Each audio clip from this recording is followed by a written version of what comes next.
So I'm probably the most unknown person in the mix and actually the youngest speaker in this entire convention. But in that regard, I'm probably closest to the concerns of most medical students and young graduates. So in prelude to this talk, I surveyed young graduates of medical schools or college students about their greatest career fear, and it's relevant. What will they do afterwards? So this brief talk, I will lay down some principles that helps you navigate your career minefield. If you're worried about what is going to happen to you, please remember that the world is your oyster. The entire world is full of possibilities. Now, I'm going to illustrate 15 principles that I've learned from my time in medicine over 23 years. As a first-year medical student, the first picture in the dissection hall to a practicing oncologist in the US. As everyone knows, success is easy to be seen, but there's a lot of hard work, there's a lot of failure, disappointments that goes underneath. So to move forward, 15 principles very quickly. Number one, find your passion. You can be a jack of all trades, you can be a master of one. You can be an I-shaped expert at one thing, you can be a T-shaped expert at one thing, but broad knowledge over multiple things. So as a young medical student, discover what is your passion, find it. Number two, plan meticulously. You don't want to be the head of the planning department with this kind of a building, or you don't want to be the civil engineer that constructs this kind of a bridge.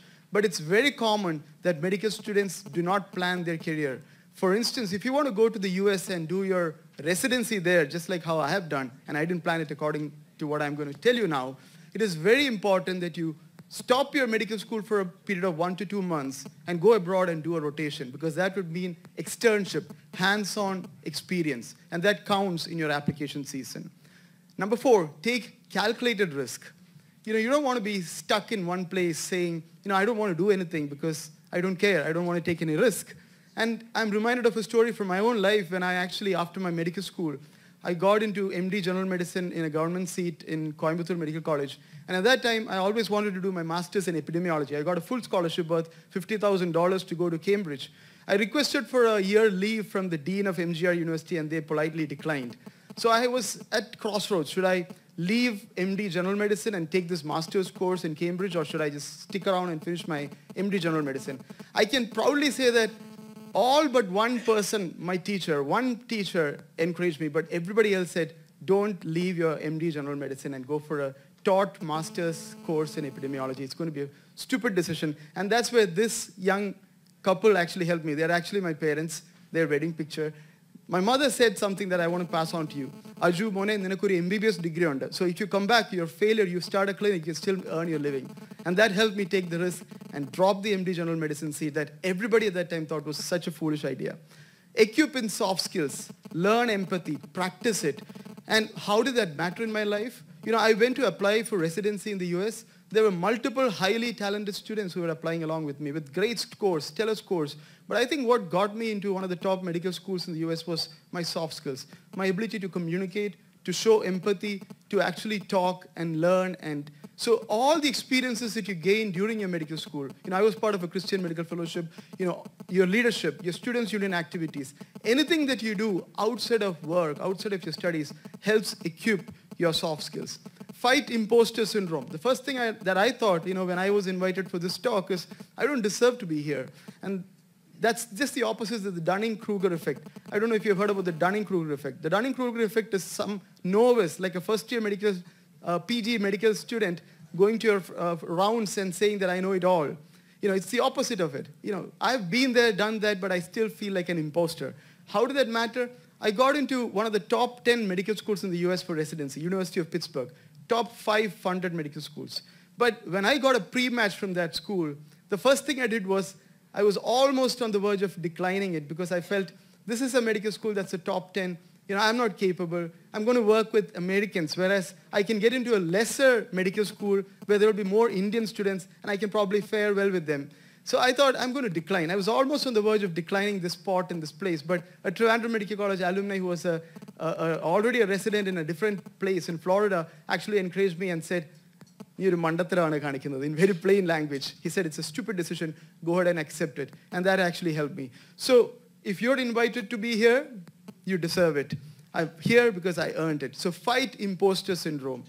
Aim for incremental growth. You can't expect to jump leaps and bounds. Take the small steps. One of the most common mistakes that mentees come to me, when they come to me make is, they want to write the first big journal article right away.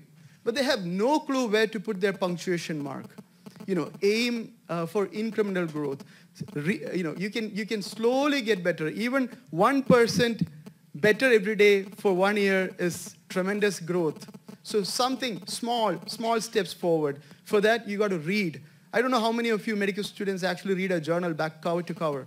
One of the lessons that I've learned in my medical education is that you got to read journals. You got to have broad understanding of the field. So read and practice writing. You can't go to a supervisor or a mentor and say, I want to write a paper with you. You got to practice writing. You got to read, practice writing.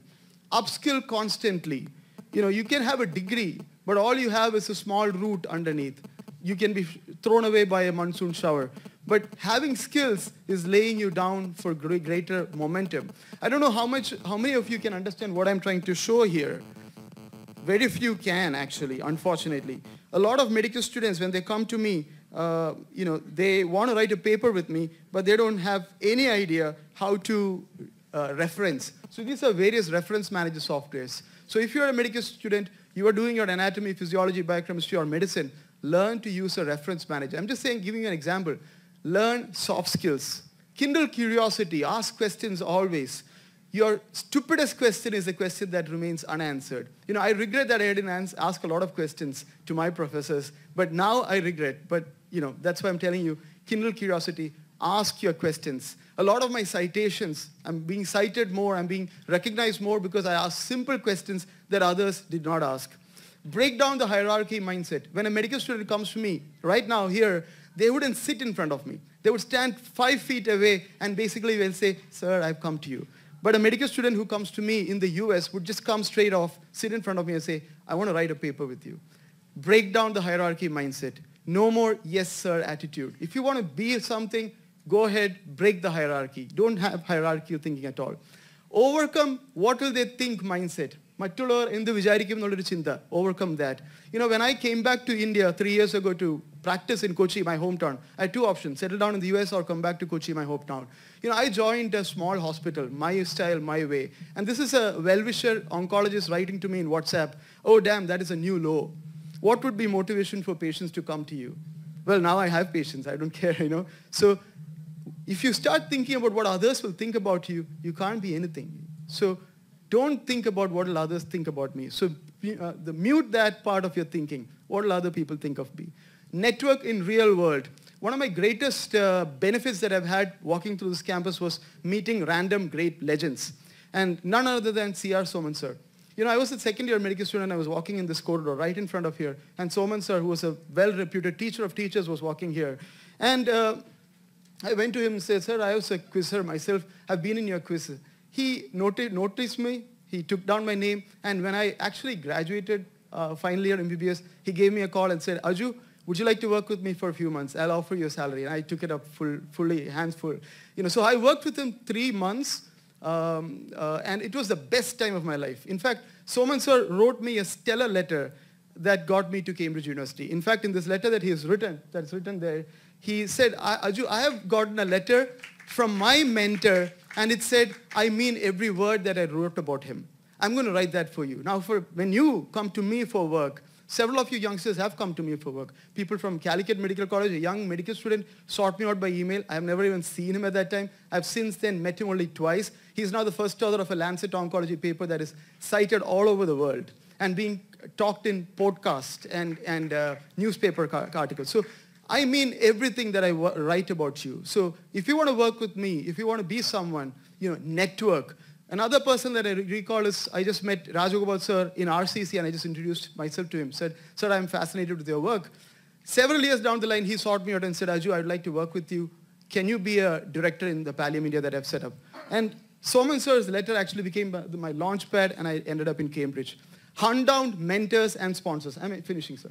Hunt down mentors and sponsors. You got to have mentors. Hunt them down. You got to have sponsors. Who's a sponsor? Somebody who would give you a pitcher to drink. A mentor will show you where to find water. A sponsor will find a pitcher. Matthew Thomas, sir, this is for you, sir. So if I have seen further, it is by standing on the shoulder of giants. I consider Matthew Thomas sir, Shernai sir, my professor in Sweden, where I went for an elective as part of the exchange program between Medical College Trivandrum and Karolinska Institute, my professor in Cambridge, and my professor in University of Pittsburgh. All of these hunt-down mentors, practice team philosophy. When I came back, the biggest obstacles that I've had is from my own colleagues, doctor fraternity.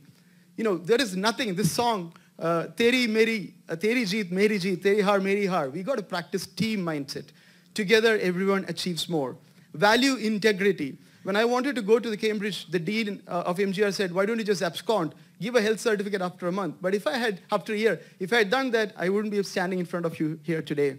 And lastly, finally, what Leonardo DiCaprio said, hard work beats talent every time. So these are my success mantra for you young graduates. Best wishes in your career. Thank you for this opportunity.